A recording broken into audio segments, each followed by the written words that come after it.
Hey everybody, it's low carb and keto nutritionist Amy Berger from 2itnutrition.com, helping you do keto without the crazy. Today's topic is a very important one, migraines. Before I get into keto for migraines, let me remind you, as always, about all the notes and all the links below. I'm going to be mentioning a bunch of different links throughout this video. Everything I mention will be down there somewhere. Also, remember, I have a new book coming out, probably not until January of 2020, but maybe sooner than that, but if not, either way, don't forget the new book. It's called The Stall Slayer, and it's about breaking fat loss stalls on keto, and you can download a free sneak peek preview from a link that will be down there in the notes. Also down there is where to meet me in person at upcoming events, and of course, don't forget, I do consultations. If you want individualized help, if you would like to get on the phone with me, see down there for the Work With Me tab, and you can find out details about how to schedule a consultation. Okay, keto for migraines. I don't have any notes, but I've been thinking about this one for a long time, and I've written about keto for migraines a couple of times in the past for various different outlets. Hopefully I won't forget anything important. I may pause a little bit here and there to regroup my thoughts and make sure I don't forget anything critical. The first thing to mention before I forget is that I will put a link to the most detailed article I've written about the ketogenic diet for migraines. It's for Martina Slayerova's website, ketodietapp.com, app like app, ketodietapp.com. She's got a wonderful blog where lots and lots of keto nutritionists and researchers and stuff write for her. You've got PhDs writing for her, nutritionists like me. I'm not a PhD, but other people are that write for her. And she has amazing cookbooks. I've got like 3 or 4 of them on that bookshelf. She has really dynamite cookbooks. You can look her up on Amazon. Okay, so that article will be there in the links, because a lot of the studies I'm going to mention are linked to in that article. And I may link to some of the individual studies down below, we'll see. But if you really want all the details, if you suffer from migraines or someone close to you suffers from migraines and you want to help them or help yourself with keto, I definitely recommend reading that article. I know in the past, I've actually printed out the text of blog posts about various subjects and read them on camera and interspersed my little thoughts. I did that for PCOS, and I did it for men's health, and I think I did it for keto for acid reflux. I don't want to do that anymore. It takes too long, it's too annoying, and I'd rather speak to you from the heart and from the top of my head. Okay, if you suffer from migraines or somebody you know suffers from migraines, you know that the phrase migraine headache is not a thing, because migraines are so much more than headaches. They are not headaches. They are like whole body nervous system attacks, right? A headache is part of it, but there's so much more that goes on in people that experience migraines. And when I was a kid, my very best friend, who to this day is still my best friend, we met in 1st grade. We've been best friends since we were like 6 years old, and I'm 41 now. So when we were little kids, she used to get migraines. And looking back now with the knowledge I have now, and knowing what we ate and what was going on at the time when she would get these attacks, she was 100%, no doubt in my mind, having hypoglycemia. She would get nauseated. She would actually vomit, sometimes dizzy. We would have to go home. If we were at the roller rink or something, we would have to go home. It was bad. And she was a little sugar junkie. And the funny thing is, I want to say she was this big around, but she wasn't, because my pinky's way too fat. My best friend was skinny thing when we were kids. She's got a gorgeous figure now, but she was really skinny. But that just goes to show that not being chubby, not being a little overweight kid. I was a chubby kid. She was, we were opposites, but we were best friends anyway. That being skinny, not being chubby, not being overweight or obese does not mean by any stretch of the imagination that you do not have a problem with blood sugar and or insulin. And when I did a video on hypoglycemia, you can look for that on the list of videos. People with hypoglycemia, you might not have true hypoglycemia, meaning a blood sugar that's literally low, like in the 30s or 40s or 50s. what triggers that feeling of hypoglycemia, that panicky, heart racing, nauseated, lightheaded, irritability, all that stuff, is not necessarily the absolute level of glucose being low, but rather the rate at which it plummets from where it was before. So let's say, like, for example, my best friend, maybe we had some cookies and juice, and my body was great at just socking that away on my fat cells because I was a chubby thing. She probably had a very, very large insulin response to that sugar that then brought the glucose down. Boom! Even if it didn't go absolutely low, like under normal, the rate at which it fell was boom, and that's the big trigger. So it's so interesting to me now that I know I can look back 30 something years and say that was definitely hypoglycemia and we didn't know it at the time. So getting back to migraine, I mean, she was having migraines, but getting back to migraines in general, migraines are often actually considered a neurological issue. And there's a lot of overlap between migraines and seizures. And those of you who are, old hands at keto know this, but some of you might be new. You may not be aware that the ketogenic diet was actually originally developed as a treatment for epilepsy. It was a medical therapy for children who had seizures who, it was either before the advent of anti-epilepsy drugs, when there was no treatment. It was discovered that dramatically reducing the amount of carbs in your diet could either completely prevent seizures or at least reduce the frequency and intensity of seizures. And after the creation of these anti-seizure drugs, the ketogenic diet kind of fell out of favor, but it stayed a little bit under the radar because there were kids who were unresponsive to the medication, where they call it intractable or refractory epilepsy, that it didn't respond to the meds, but the diet did still work in those kids. So anyway, the point is, the ketogenic diet is a slam dunk for epilepsy. I mean, that was literally why it was invented. All this weight loss stuff, the diabetes stuff, PCOS, that all came much, much later. And so there's a lot of parallels. I kind of want to wait to talk about some of the parallels between seizures and migraines until I start talking about the mechanisms by which I think keto can be helpful. But there'll be some links to the papers in that article that I wrote that'll be down in the notes. It's so funny. There are two papers written by a group of Italian researchers who started looking at keto for migraines after they had patients. It was two sisters who were overweight, and they went on a low-carb diet for weight loss. And the unexpected happy little side effect was that their migraines went away. They were chronic migraineurs. They had several migraines a month, and totally unrelated, totally unexpected, they went on a diet for weight loss and magically their migraines stopped. And so they did, a test challenge of periods of being on the diet and periods of being off the diet.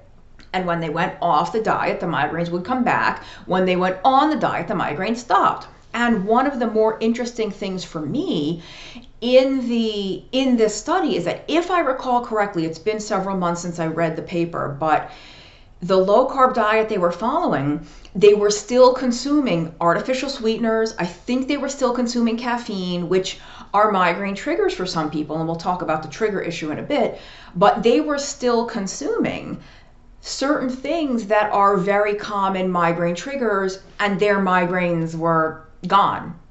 It was the reduction of the carbs, the being in a ketogenic state, is what made the migraines go away. And they kept headache journals, they kept food logs for the researchers, so it was really good. And you may have your own success story. Watching this right now, you might be somebody who started keto either specifically for migraines, or you started it for weight loss or diabetes or something else, and you happily, unexpectedly discovered, hey, I haven't had a migraine in 2 months, or hey, I only got 1 migraine this month instead of 4, or whatever it is. So it's becoming more and more well known that this is a very, very effective treatment for migraine. Now, if you do experience migraines, keto alone is sometimes not enough. Sometimes you have to do other things, and I'll talk about all of this as the video goes on. So, and I'm not a migraine expert. I will have links to Facebook groups and other people's websites that I recommend if you do experience migraines. I can help. I can kind of help you troubleshoot, but the real experts have more experience than I do with that particular issue, and they know kind of the troubleshooting spots if like garden variety keto isn't working for you. Like especially you might need certain supplements and whatever. So if you know, migraines, a lot of people are able to identify their triggers, right? For a lot of people, it's changes in the weather, particularly changes in the barometric pressure. Some people, like, you know how some people, they joke they have like a trick knee or an elbow, like, oh, my knee's hurting, it's going to rain tomorrow. People can get a migraine, like, oh, it's going to be storming in 2 days. They get the migraine ahead of time as the barometric pressure changes.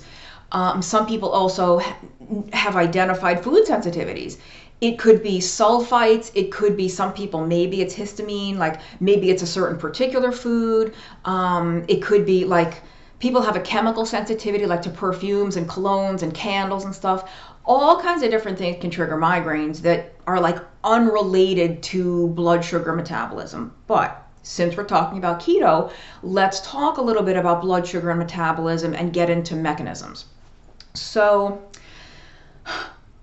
there's a lot of associational data. And again, association, we can't prove cause and effect, but between chronically high insulin and migraines. Chronic migraineurs tend to have a higher prevalence of insulin resistance. And it really doesn't surprise me whatsoever, because one of the things that can absolutely trigger a migraine in people who are susceptible, I mean, clearly not everybody is susceptible to migraine. If you are susceptible to migraine, one of your triggers could possibly be that hypoglycemia, that rapid, dramatic change, the fluctuation in blood sugar, or not just blood sugar, but insulin. Remember, it's not always about your blood glucose. Sometimes it's about the insulin, which unfortunately we don't have a way to measure. There's no like handheld insulin meter like there is with the glucose meter. Believe me, the engineers know this is a $1,000,000,000 idea, and I'm sure they are working on it, but right now that technology doesn't exist. The point is, the volatility, the rapid fluctuations in blood sugar and or insulin can definitely trigger a migraine. And that can trigger a seizure. So that's why I'm saying like there's all this overlap. So many of the triggers for seizures are common with migraines. So that's one of them, the blood sugar and insulin instability. A second one is, and this is kind of hard to explain, I'm going to oversimplify it, but you'll totally understand. It's like abnormalities in the electrochemical signaling in, I would say, the neurons in the brain. And you've heard of electrolytes, right? Magnesium, potassium, sodium. They're called electrolytes because these molecules have electric charges, right? Positive and negative charges. And literally like right on the edge of your cell membrane, right on the very, very inner edge and right outside the cell membrane, these electrolytes have to be in a certain balance so that your cell is like stable, for lack of a better term. So things that are not supposed to fire don't fire. And things that are supposed to fire, fire at the proper time. When there's imbalances or weird abnormal fluctuations in the electrochemical, I guess I would say, the electrical status of these cells, then things fire when they're not supposed to fire. And guess what? That's a seizure. That could be a migraine if you're susceptible to migraines. And so I skipped. Okay, having said that, why would the ketogenic diet help? Going back to the blood sugar and insulin thing, it's pretty obvious why keto would help, right? What is the ketogenic diet really effective for doing? Stabilizing your blood sugar and insulin, right? Instead of having these wild ups and downs, you just have these very little gentle fluctuations, like within a very narrow range. And keto is also very effective for normalizing that electrical potential surrounding the cell. And it's called, in the medical literature, in the neurology world, it's called polarization and hyperpolarization. And here's how to think of it. Let's say, like, this is a weird analogy, but let's say, like, here's polarized, really, really close together. Here's hyperpolarized. If something's hyperpolarized, it has like less of a chance of firing than if it's polarized, right? And think of it like an airplane. If you have an airplane flying very low to the ground, there's not a lot of margin for error. They hit some turbulence, there's an issue, boom, straight into the ground, the passengers are dead. We don't want that. Now you're flying your aircraft at the proper altitude, nice and high, 35,000 feet. If there's a little turbulence, a little bump, guess what? It's a little bumpy, but the plane stays in the sky and it's fine. And so being like too underpolarized, for lack of a better word, having these like electrical charges not where they need to be, is like flying your plane very close to the ground. It's not going to take a whole lot of problem to trigger that seizure or trigger that migraine. What the ketogenic diet does is helps to hyperpolarize those neuronal membranes. Hyperpolarize, now you have a little more wiggle room. You have a little more flexibility. And something that would trigger a migraine will probably still trigger the migraine, but it's going to take more of it. You have less risk of having a migraine under the same circumstances. For example, let's say one of your migraine triggers is that crazy smell of a million different candles when you walk past that candle store in the mall. It's not that you're not still sensitive to that, but if you walk past it in a ketogenic state, you might not have a migraine because you're just not as susceptible to it. Your metabolic state, the electrochemical state of your brain is, you're flying nice and high, right? You have a lot more wiggle room before something's going to trigger a migraine. And so it's kind of like the same with epilepsy. You know, people with epilepsy who do a ketogenic diet, many of them have total remission, never ever have a seizure. Some people still have seizures, but like I said earlier, they're much, much less frequent, meaning they happen much more rarely. And when they do happen, they're much less severe. So I would say the same is true of migraines. And this has been reported, anecdotally in people that have done ketogenic diets for migraines. Some people never have a migraine ever. Some people still have them, but much less frequently, and they're nowhere near as bad as they were. So it's really fascinating to me. It's kind of like, why wouldn't you do this? Why wouldn't you try a ketogenic diet? There's just a lot of, and I mean, those are only two mechanisms. I think there's probably a lot more. There could be something about the ketones themselves, something about having beta hydroxybutyrate and acetoacetate circulating in your blood, having that get into the brain. I'm willing to, I would bet that the ketone bodies themselves may be offering some degree of neuronal protection, or to the extent that maybe that those wild changes in blood sugar are triggering a migraine.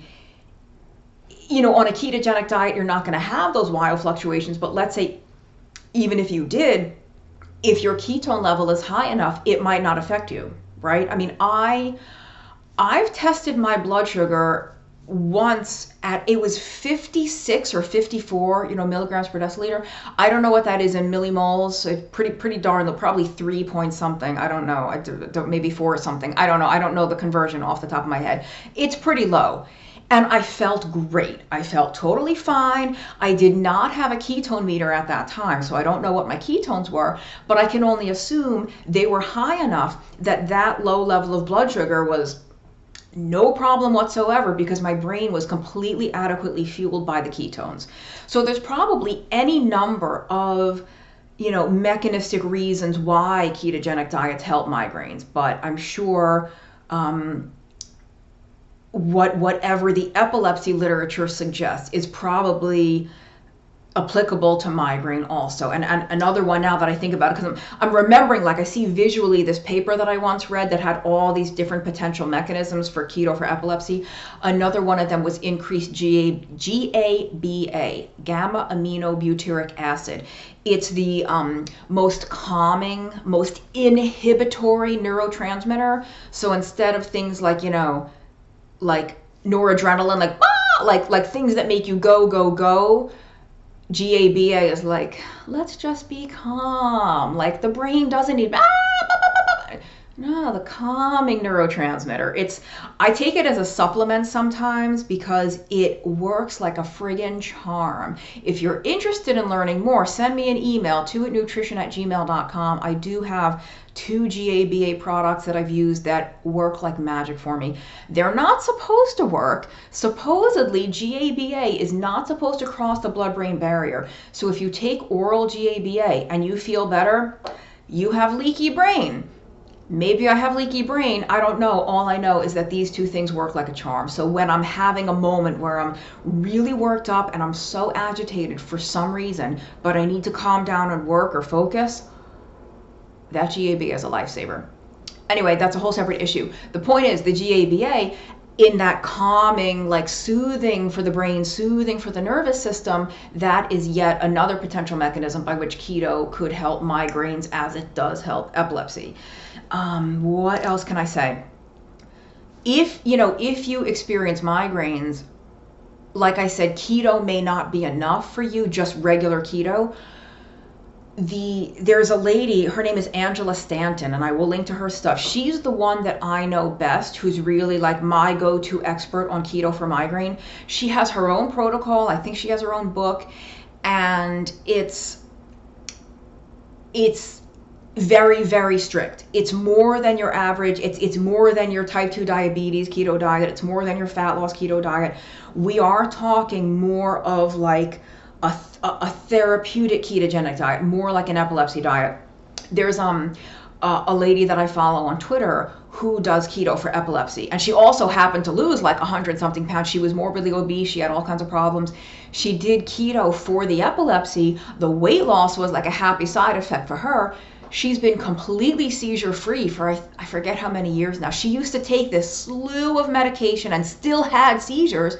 Now she's on keto, 0 meds, seizure-free, but she follows a very, very strict, like medical ketogenic diet, more like a 3-to-1 kind of ratio. She is one of the people that really needs to do the super high fat, not low protein, but kind of moderated protein. She really does need to watch those ratios. Most of us don't. For fat loss, for type 2 diabetes, for PCOS, for cardiovascular disease, for fatty liver, hypertension, most of us don't have to be quite that careful.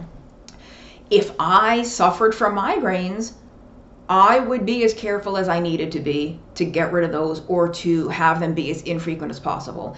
And I thank my lucky stars, I've never had a migraine. I don't know what they're like. I only know what they're like from reading about them or from hearing other people tell me what they're like, people that see auras and that they have these prodromes, prodrome meaning like something that happens a day or 2 before the migraine that tells them, oh crap, I'm going to have a migraine tomorrow or the next day or later or whatever. And it's almost something like unrelated to a migraine. It could just something else happens in their body that is like a precursor to the migraine. It's their little signal. And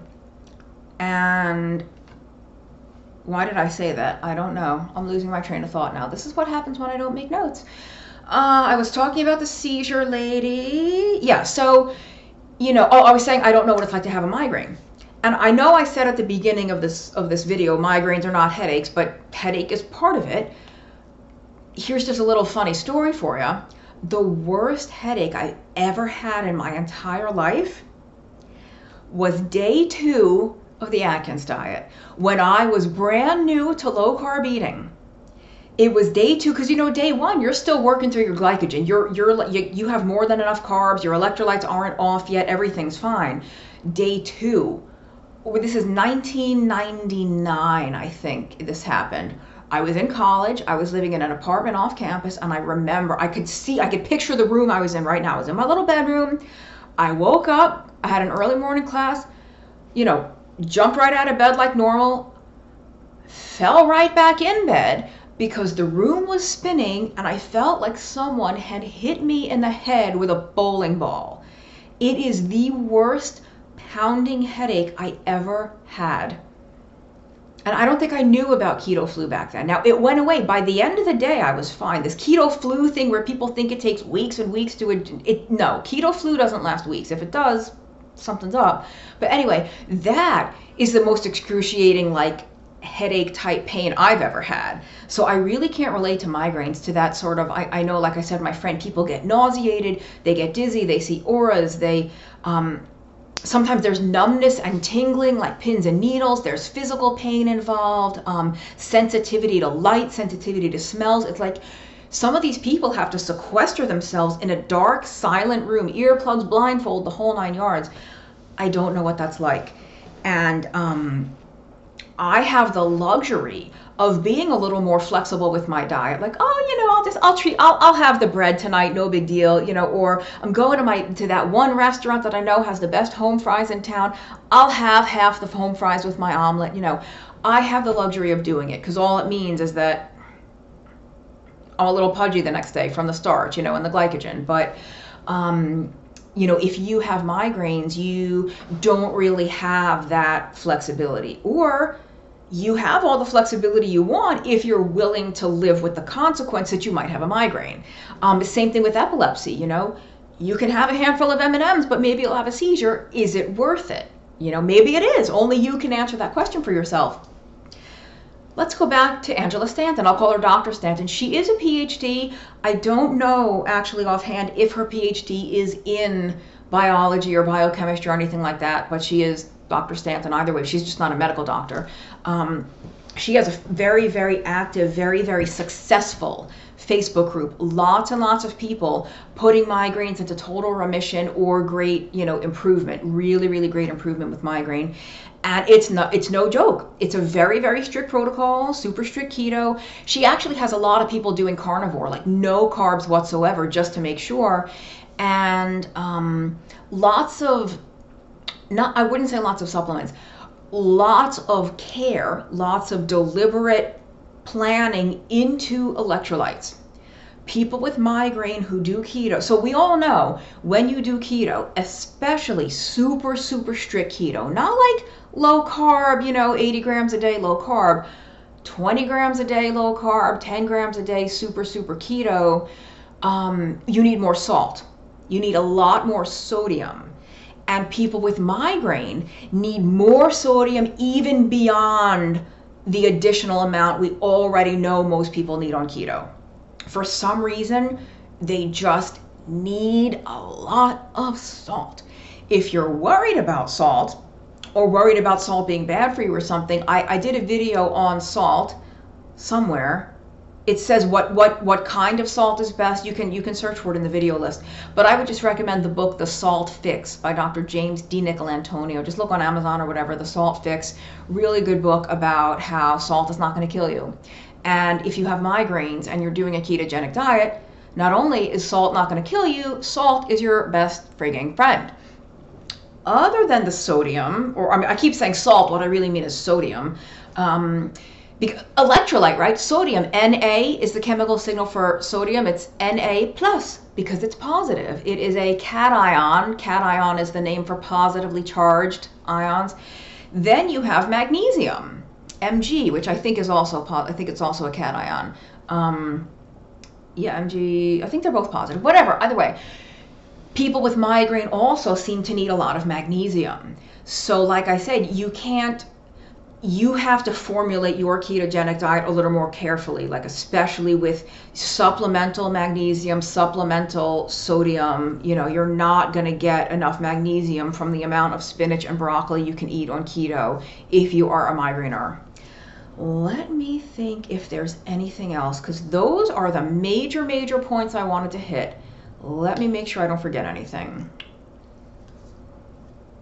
No, I mean, just the, like I said, very striking associations between people with insulin resistance or metabolic syndrome and chronic migraine. And, you know, this shouldn't surprise us at all, because if you have insulin resistance, what do you have? High insulin. And the high insulin, you know, if that is really doing this to your blood sugar, if you are susceptible to migraine, of course those crazy fluctuations are going to give you a migraine. So let's see, what else? And, you know, like I said, just to sort of recapitulate, even if the blood sugar and insulin instability is not your issue, if you know that your migraines are triggered by changes in atmospheric pressure or exposure to some particular food additive, or, like, you know, like I said, the artificial sweetener caffeine, for some people those are triggers. They weren't for the women in that particular study I talked about.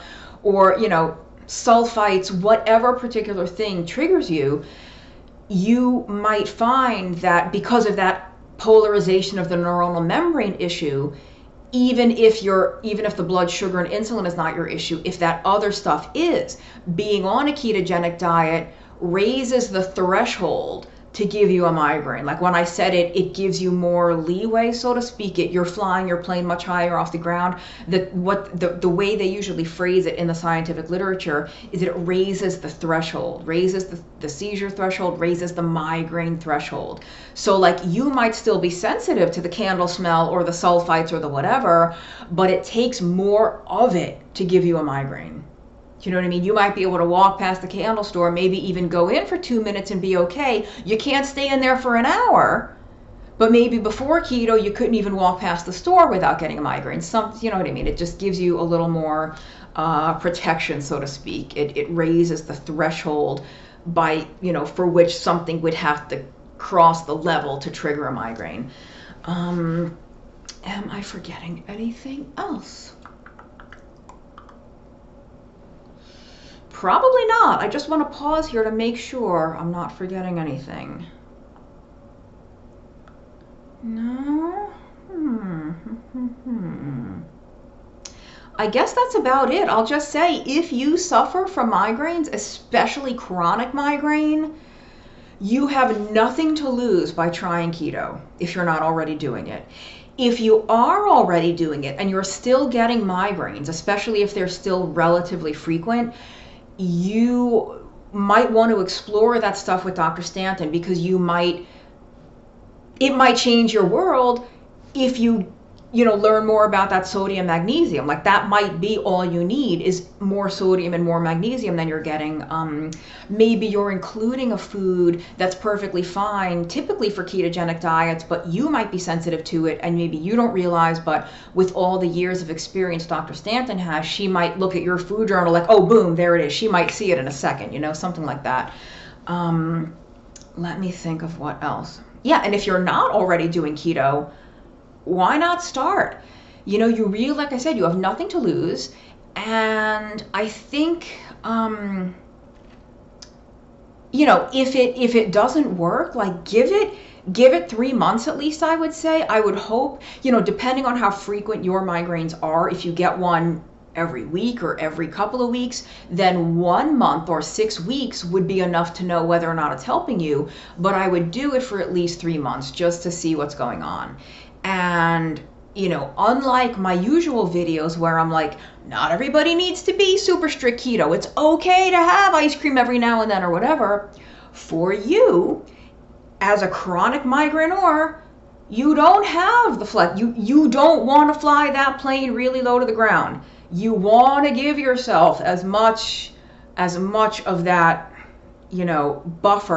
buffer zone, so to speak, as you can. So I would be as strict as possible. Don't mess around. Do something like Dr. Westman's page 4 diet, which you can also see a link to down below. It's just 20 total grams of carbs or fewer a day. There's no net carb nonsense. There's no sugar alcohol nonsense. There's no messing around. It's 20 total carbs. It's really strict, but it works. And let's see what else. I would assume that even if you don't if your migraines are infrequent enough that doing this for 6 or 8 weeks wouldn't tell you whether or not it's healing your migraines, I would almost be willing to bet that you would notice other improvements in various aspects of your either physical body or mentally, cognitively, emotionally. You would notice some benefit that would be worth sticking to the diet anyway. Whether it's for, maybe you are carrying some excess body fat, maybe you have fatigue, maybe you have acid reflux, maybe you have just some other issue that would be worth doing keto for anyway. Oh, and guess what? It will also help your migraines. So that's it. What time is it? Yeah, 35 minutes. I think I've said enough about migraine. Give it a try. Give it a try. You have nothing to lose except your terrible, terrible, debilitating chronic migraine. Do check out all the links.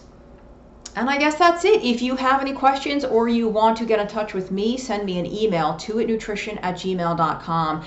I try to look at the comments sometimes. I cannot keep up with them. If you have a question, like a burning question that you really, really want me to answer, you must get an answer, send me an email directly to toitnutrition@gmail.com.